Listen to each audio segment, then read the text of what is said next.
Bem-vindo à Sala Pastoral. Eu sou o pastor Alejandro Ninauaman e este é o nosso podcast. Gostaria de agradecer por se juntar a nós hoje. O meu sonho é que sejamos uma igreja organizada para amar e servir, e espero que esta mensagem o inspire e motive a dar o próximo passo em sua jornada com Cristo. Esta é uma série de 21 episódios, onde leremos juntos o livro Primeiro o Reino, de Josanã Alves.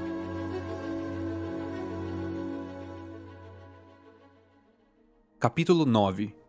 Usa-me, Senhor.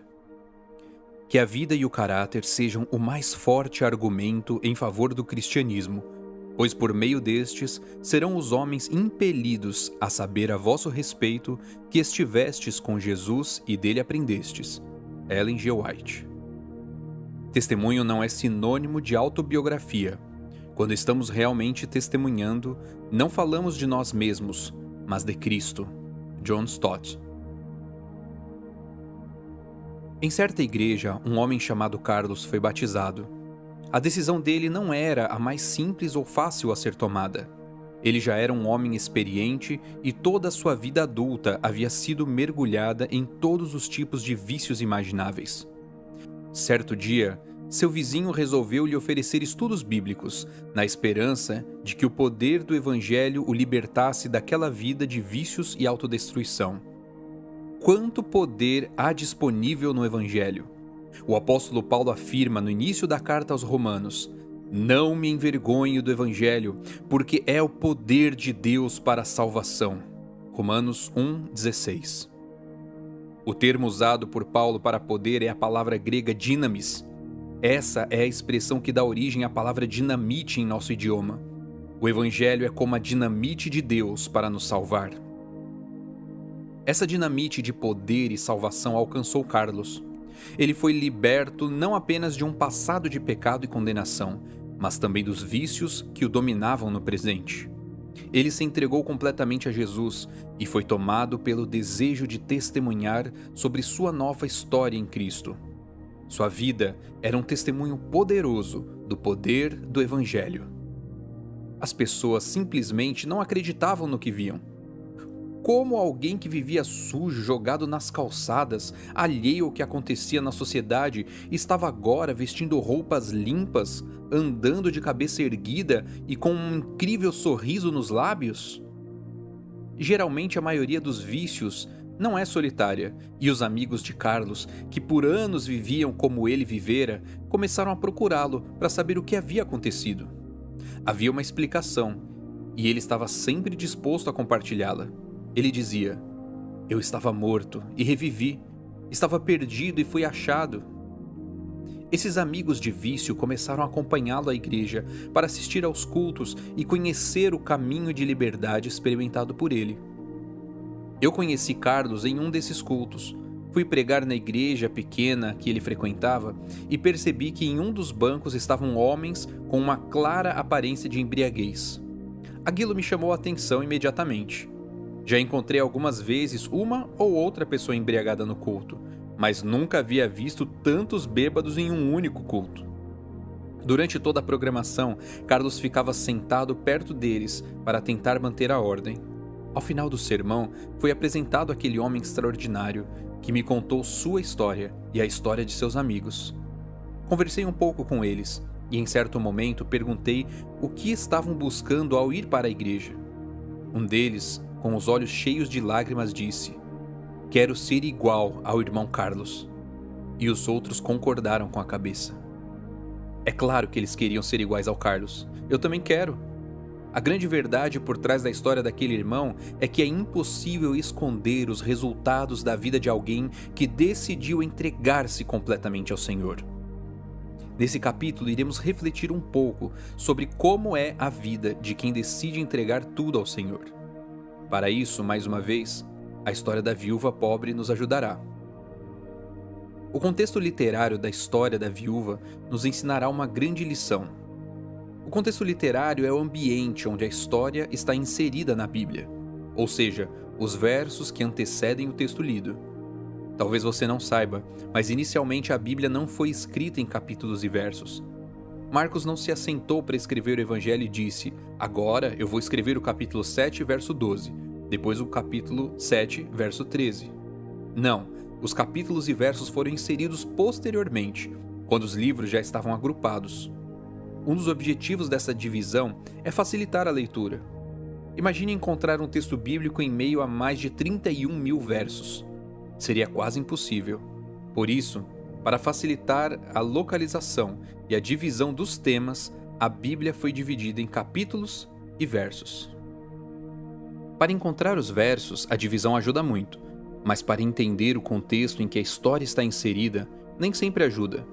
Por isso, ao ler um texto bíblico, é muito importante ler o que vem antes e depois, para entender o contexto literário em que a passagem está inserida. Quando lemos o contexto da história da viúva em Marcos 12, percebemos que nos versos anteriores, Jesus está tendo uma série de embates com os líderes religiosos da época, chamados de fariseus e saduceus. Em um desses conflitos, relatado em Marcos 12, 28 a 34, um dos líderes religiosos se aproxima de Jesus e faz a seguinte pergunta: qual é o principal de todos os mandamentos? Verso 28. Ao que Jesus responde: o principal é: escute, ó Israel, o Senhor nosso Deus é o único Senhor. Ame o Senhor seu Deus de todo o seu coração, de toda a sua alma, de todo o seu entendimento e com toda a sua força. O segundo é: ame ao seu próximo como você ama a si mesmo. Não há outro mandamento maior do que estes. Versos 29 a 31. Em sua resposta, Jesus uniu dois textos do Pentateuco. A primeira parte foi tirada do famoso texto de Deuteronômio 6, versos 4 e 5. Esse é um texto muito querido e conhecido pelos judeus. Era o conhecido Shema Israel, ouve, ó Israel. Essa é a mais forte declaração do monoteísmo judaico, pois o texto diz em seguida: o Senhor nosso Deus é o único Senhor. Todo judeu devoto deveria recitar 2 vezes por dia esses versos, afirmando a singularidade de Deus frente à infinidade de deuses e o amor que lhe era devido. Além disso, havia a mezuzá, que era um pedaço de pergaminho colocado em uma caixa de metal ou madeira e fixado na parte superior dos umbrais da porta das casas judaicas. Nesse pergaminho estava a inscrição do Shema, em sua forma mais longa, com os textos de Deuteronômio capítulo 6, versos 4 a 9 e 11, versos 13 a 21. Em seguida, o texto apresenta a exigência divina da entrega completa. Deus exige amor e lealdade absolutos ao declarar: ame o Senhor, seu Deus, de todo o seu coração, de toda a sua alma, de todo o seu entendimento e com toda a sua força. Coração, alma, mente e força devem cooperar no amor a Deus. Na cultura judaica, o coração representa o centro da existência do ser humano, de onde vêm seus pensamentos, suas palavras e ações. Provérbios 4, 23. A alma apresenta o centro da vida emocional. A mente representa a sede da vida intelectual, das disposições e atitudes. E a força representa a capacidade física e laboral do ser humano. O ser humano deve amar a Deus por meio de todas as faculdades com as quais Deus o dotou. Entretanto, além da ordem de usar todas essas capacidades ao máximo, a repetição quádrupla, todo, toda, todo, toda, nos ensina uma valiosa lição. O amor sincero de Deus não deve ser correspondido pela metade. O amor que Deus nos ofertou foi completo, grandioso e abrangente. Ele ama todo o mundo e, ao dar seu Filho, ele ofereceu o seu todo. A entrega que ele espera de nós deve ser completa. Note que o escriba só havia pedido um mandamento, mas Jesus apresenta 2, sendo o segundo: ame o seu próximo como você ama a si mesmo. Nesta parte do texto, Jesus está citando Levítico 19, verso 18. Na perspectiva de Jesus, não é possível amar a Deus sem também amar o próximo. O amor a Deus deve levar ao amor ao próximo, e o amor ao próximo é uma evidência do amor a Deus. Sem dúvida, a passagem tem um acentuado destaque cristológico, pois Jesus é a melhor expressão desse amor a Deus, que se dá sem reservas até a morte, em obediência à vontade divina, pela salvação dos pecadores. Na perspectiva divina, amor sentido e amor posto em ação são dois aspectos inseparáveis do verdadeiro amor. Um não é aceitável nem possível sem o outro. Na resposta de Jesus, ele fez uma ligação entre amar a Deus e amar ao próximo. Esse amor não deve ter apenas uma implicação emocional ou interior, mas também uma implicação prática, concreta e visível. Quem realmente ama a Deus manifesta esse amor nas ações dirigidas ao próximo. Você pode se perguntar qual é a relação entre essa explicação de Jesus sobre a essência dos mandamentos e a história da viúva.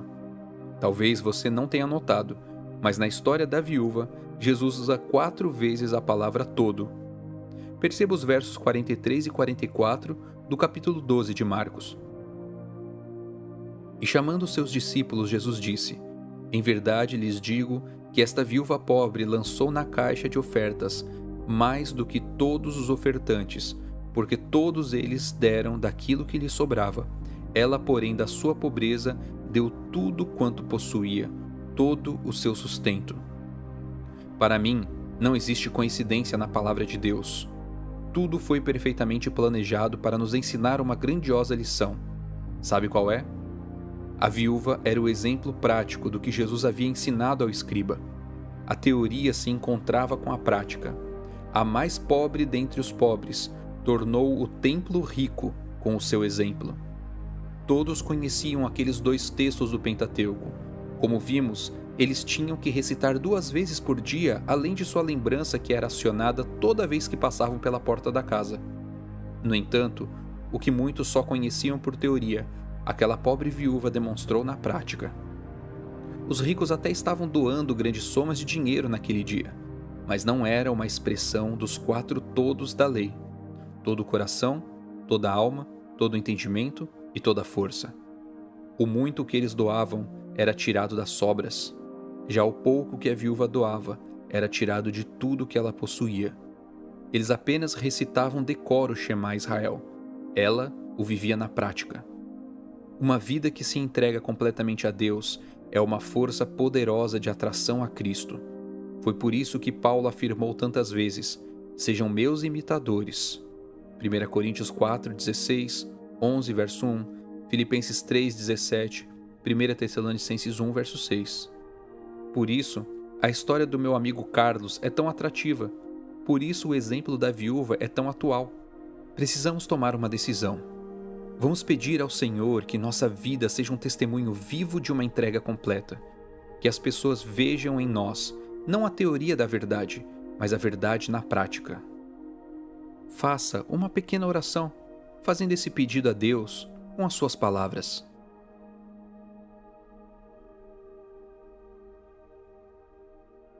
Este capítulo teve a narração de Alejandro Ninauaman.